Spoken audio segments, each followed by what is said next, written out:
Dans quel monde incroyable vivons-nous? Quels sont les bouleversements qui nous attendent? Comment avancer dans un chemin de sens dans le chaos ambiant? J'ai à cœur de vous faire partager les rencontres que j'ai avec des personnes qui me font avancer dans ma réflexion.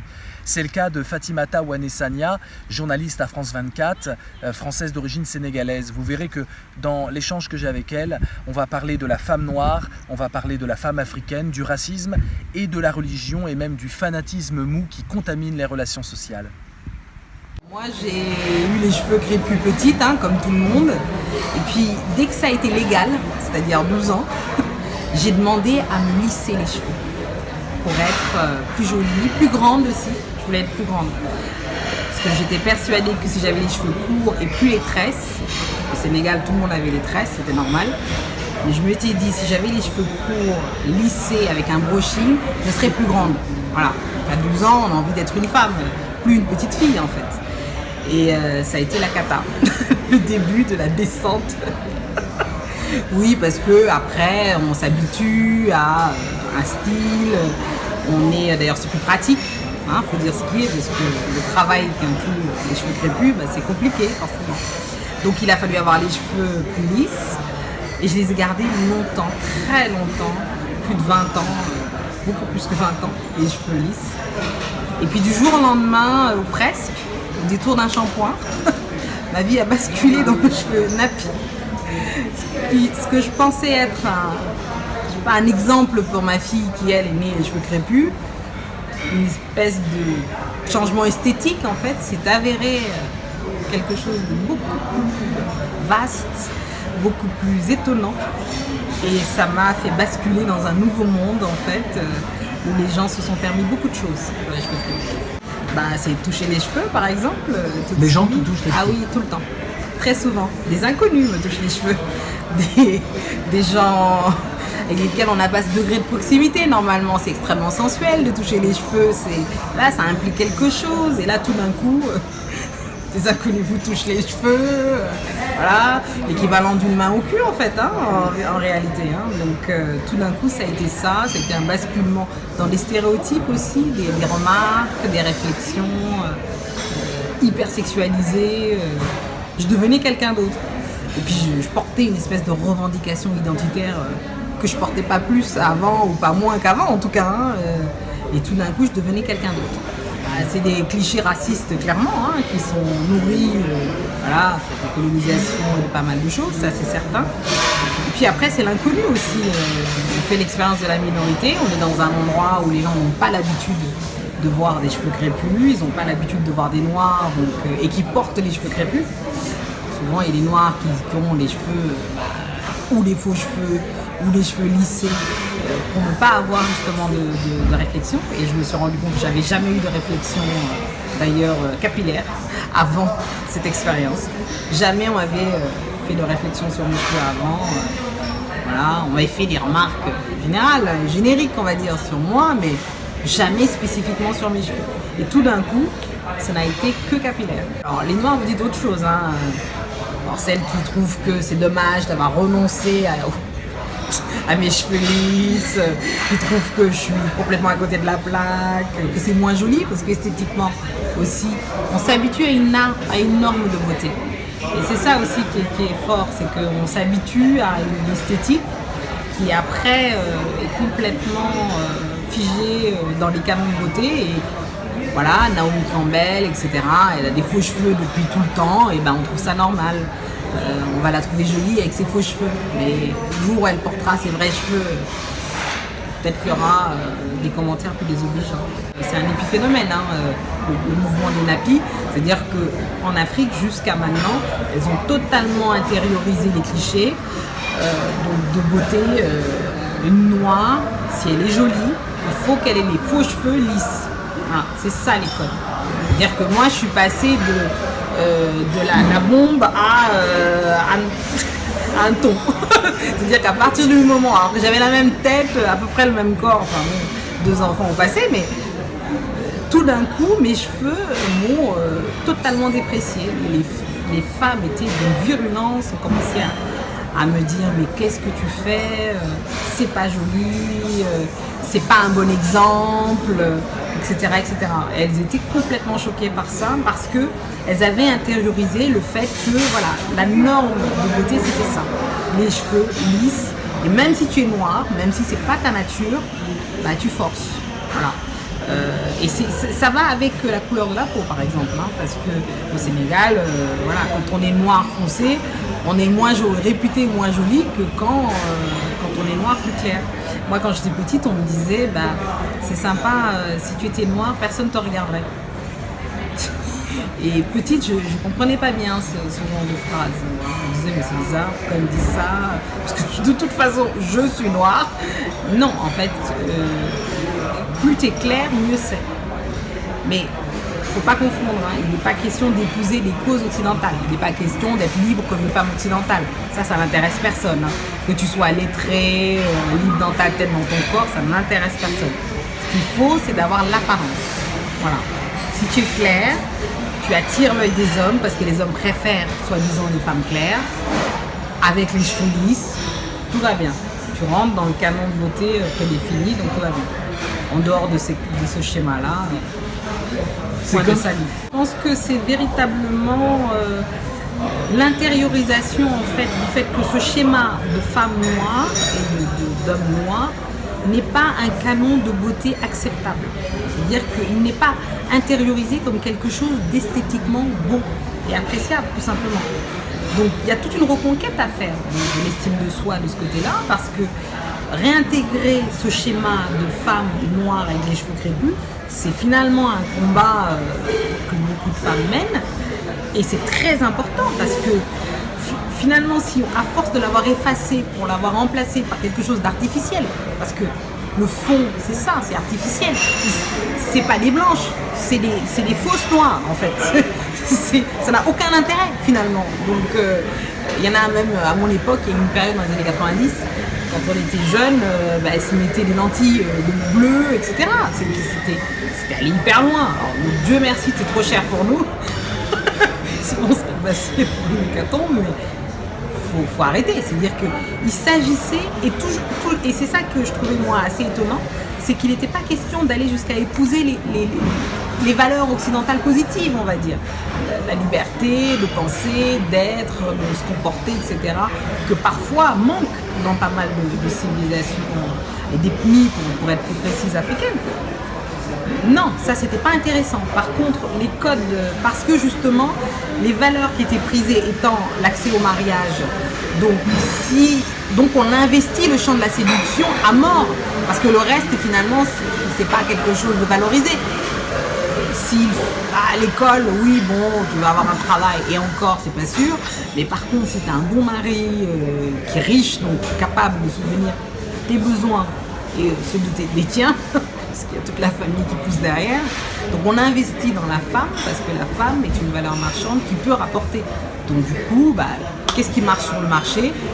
Il faut être clair de peau, donc hop, on se décape la peau, il faut acheter des faux cheveux. On va acheter des faux cheveux, etc., etc. L'idée, c'est vraiment qu'est-ce qui fonctionne. Le combat de la femme noire est plus que jamais d'actualité, d'autant qu'aujourd'hui, comme on sait que 3/4 de la femme africaine, de la population africaine, est encore agricole, on va dire, elle vit encore dans les champs et pas dans les villes. Et ce pourcentage, ce taux de femmes agricoles porte sur elles le travail, jusqu'à aujourd'hui. On les appelle d'ailleurs les bêtes de somme. C'est elles qui portent le travail physique, c'est elles qui mènent tous les combats quotidiens et dans les champs et domestiques. Donc finalement, elles sont dans tous les tableaux et elles n'ont pas, jusqu'à maintenant, voix au chapitre parce que tout simplement, elles ne sont pas encore propriétaires. Pour beaucoup d'entre elles, elles font le travail, elles font le job, mais elles n'ont pas les bénéfices de ce job-là. Donc elles travaillent pour l'homme, elles travaillent pour le mari. Dans beaucoup de cas, c'est comme ça. Et aujourd'hui, il y a 1/4 de cette population qui est dans les villes, qui, elle, se débrouille de petits métiers, etc., machin, et qui va investir, si on veut, parce qu'au contact de la mondialisation, etc., des codes, de libéralisation de la femme, etc. Parce qu'il y a l'école, voilà, il y a énormément de choses qui font que ce quart-là, en tout cas de ce qu'on note, en tout cas, il y a des spécialistes, moi je ne suis pas spécialiste de ce côté-là, mais en tout cas qui notent que sur le terrain, il y a pas mal d'avancements grâce à ça. Notamment les Mama Benz, par exemple, au Nigeria. Il faut savoir qu'au départ, c'était des femmes qui venaient du Togo et qui vendaient le Vax. Et donc, cette vente de Vax, on les appelait les Nana Benz à l'époque. Elles vendaient donc le Vax, mais elles n'étaient pas lettrées. Et avec cet argent, elles ont commencé à acquérir une certaine indépendance financière. Et très vite, ce qu'elles ont voulu acquérir comme, on va dire, signe extérieur de richesse et de réussite, ça a été des Benz, donc des Mercedes. Et là-dessus, se sont greffées les Nigérianes qui, elles, ont, on va dire, masterisé le marché, commencé à se dire, c'est bien les petites, mais le Vax, c'est pas suffisant, et qui ont commencé à upgrader, on va dire, dans le langage anglais, le marché, et qui ont commencé à se diversifier, etc. Donc ces femmes d'une puissance incroyable, notamment les Yoruba, ont commencé à investir tout ce champ-là, et elles ne sont pas contentées justement du marché du Vax, etc., et d'un pouvoir limité. Elles ont commencé à financer des hommes politiques, machin, etc. Elles sont ultra puissantes, machin. Donc, il y a des impulsions comme ça par capillarité. Alors, ça reste régionalisé, local, dans petits endroits, mais c'est hyper intéressant de voir que dans beaucoup de villes, notamment, et même dans les champs, il y a une révolution qui est en marche. Et les femmes africaines sont très loin des clichés de la femme ou de la mère absolue qui a un bébé sous le bras, qui existe. Au Niger, elles sont 7 enfants par femme encore, donc au même niveau que la Palestine. Donc c'est vraiment les taux les plus forts. Elle tient son enfant par le bras, elle travaille dans les champs, elle travaille en ville, elle vend sur des petits marchés, etc. Elle a pour elle, et c'est pour ça qu'elle est première bénéficiaire des microcrédits, donc elle est vraiment une pourvoyeuse de fonds et elle s'occupe de sa famille. Quand elle a l'argent, elle s'occupe de sa famille. Au contrario de l'homme qui, lui, selon le cliché habituel, va chercher une autre fille, en fait, trouver un endroit pour dépenser son argent, alors que la femme réinvestit au sein de sa famille. Donc ça, il y a quand même pas mal de choses qui évoluent dans pas mal d'endroits, aussi bien en Afrique de l'Ouest qu'en Afrique centrale, où il y a quand même beaucoup plus d'avancement même qu'en Afrique de l'Ouest. Et c'est intéressant de noter que les choses évoluent, que les femmes s'accaparent de la chose politique aussi, de la chose publique, qu'elles n'ont pas peur d'aller au devant, qu'elles sont fortes, qu'elles sont extrêmement fortes, qu'elles sont résistantes, parce qu'il en faut et elles portent historiquement le travail. C'est-à-dire que ça, c'est une vraie différence par rapport à la femme occidentale qui, à cause des préjugés, on va dire, judéo-chrétiens, qui sont d'autres normes, la femme était plus préservée, plus cachée, ce qu'a apporté l'islam d'ailleurs dans certains endroits, et qui n'était pas typiquement dans l'historicité de la femme africaine, qui n'a pas subi d'influence religieuse, on va dire. Donc la femme africaine traditionnelle est une femme extrêmement forte, qui travaille, qui est une bête de somme en fait, et qui aujourd'hui, à l'aune du 22e siècle, on va dire, elle va, je pense, faire bouger pas mal de choses. Malraux disait le XXIe siècle sera religieux ou ne sera pas, mais je pense qu'il est véritablement religieux et que c'est un problème. Et je pense que fondamentalement, c'est l'un des verrous et des freins justement qui empêchent la libération de la femme, de l'enfant et de l'homme aussi, a fortiori, parce que finalement tout le monde est enfermé dans un carcan. Les stéréotypes qui sont accolés à la femme musulmane arabe, transposés dans les cultures africaines traditionnelles, ça fait des étincelles incroyables, parce que la mixité, ça nous connaît en fait. C'est-à-dire qu'on n'est pas du tout on n'a pas du tout les mêmes paradigmes, les femmes et les hommes de l'autre. Moi j'ai grandi avec des garçons autant qu'avec des filles, jamais on a été séparés. Les fêtes de mariage sont, on danse ensemble, les corps se mélangent, la notion de la sexualité n'est pas du tout la même. Alors évidemment, il y a quand même des tabous liés à la sexualité, etc. Et la domination de l'homme a quand même prise, c'est pas nier. N'empêche qu'on n'a pas le même rapport, ni au corps, ni aux uns et aux autres. Et la religion, et l'islam en particulier, a apporté ça de mettre sous cloche la femme, et je trouve que c'est extrêmement grave parce que ça prive tout simplement de la liberté essentielle, hein, qui est la liberté de l'altérité de l'autre, quand on se découvre petit, oui, ça c'est un homme et ça c'est une femme, mais c'est juste l'autre, c'est pas, voilà, avant même la notion et l'implémentation de la sexualité en fait. Et ça a été cassé. On voit des petites filles de 5 ans qu'on voile entièrement, au motif que finalement cacher ce corps qu'on ne saurait voir, et on le sexualise. On sexualise un corps de 5 ans, et je trouve ça extrêmement grave, et la perversion qu'il voit partout, il est dans leur œil en fait. C'est à coller sa perversité qu'on a en soi sur l'autre. Et je trouve que c'est dégradant, ça abîme la société, ça abîme les peuples. Et on voit, on le voit au Sénégal, c'est incroyable. Moi, je me suis promenée en petite robe toute ma vie au Sénégal. Aujourd'hui, je peux me prendre des réflexions. Et je me prends des réflexions. C'est-à-dire qu'aujourd'hui, je ne suis pas libre de mon corps, sans être indécente ou quoi, une caisse, voilà. Pas de quoi klaxonner dans la rue, mais tout d'un coup, voilà. Oui, mais madame, déjà on s'appelle madame, c'est super sympa. Comme vous avez vu comment vous êtes habillée, mais comment déjà t'es qui toi pour me faire une réflexion. Je veux dire, vas-y, passe ton chemin. Mais avant, on pouvait répondre par une taquinerie, etc. Les cousinages à plaisanterie qui fait partie des traditions locales. Aujourd'hui, on ne peut plus parce qu'il y a de la violence en face, en fait. Les gens se sont fanatisés, ils s'arc-boutent sur des certitudes, ils sont durs, il y a de la violence, là où il y avait de la joie, de la taquinerie, de la séduction à tous les étages.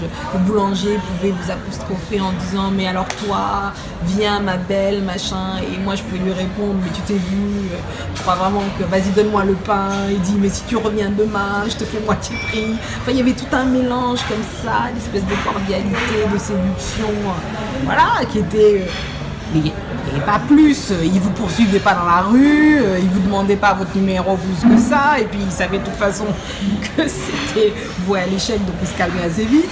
Bon, ceci dit, si jamais vous lui disiez oui, il était là pour répondre, hein, mais voilà, il y avait c'est fini, c'est-à-dire qu'aujourd'hui il y a la dureté des relations, les choses se sont durcies, les femmes se sont refermées du coup, et elles ont intériorisé les codes. Il y en a, elles se voilent parce que, toujours pareil, on parlait tout à l'heure du marché de la séduction et du mariage. Si le voile est à la mode, on met le voile, hein, tout simplement. C'est très dur hein, pour elles de trouver un mari. Elles se disent, s'il faut se voiler, bon allez, ce sera toujours ça d'économiser, allez hop, 1500 € en moins de cheveux à payer. Donc voilà, c'est dramatique. C'est exactement ça qui nous prend au nez, quoi. C'est-à-dire qu'un fanatisme mou, voilà. Là-dessus se greffe un fanatisme dur, avec des gens très très mal intentionnés qui vont profiter. En plus, tout ça s'accompagne d'une méconnaissance et d'une ignorance totale, parce qu'à côté de ça, ils n'apprennent pas non plus les textes, voilà, donc ça c'est peu importe, vu qu'il y a des buts politiques affichés.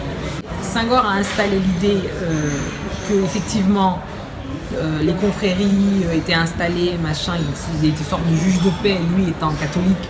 Et que bon voilà, et que tout irait bien tant que ces confréries géreraient un peu tout. Mais c'est ça l'islamisme, le fanatisme mou. Ce sont ces confréries-là qui l'ont installé, en fait. Avec des petits renoncements, et en même temps, ils ne font pas le job réel d'évangélisation, si on peut dire, ou en tout cas d'éducation religieuse. Il n'y a pas le boulot d'éducation religieuse en réalité.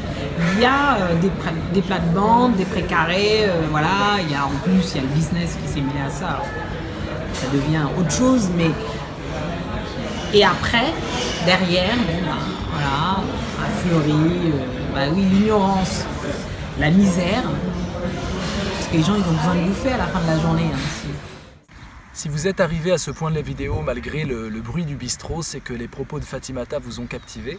Je vous propose de poursuivre la réflexion le vendredi 11 mai à 21h30. Nous allons faire un philo live d'1h15 sur les questions de racisme, de féminisme, quelle va être la place des femmes dans la révolution globale d'aujourd'hui.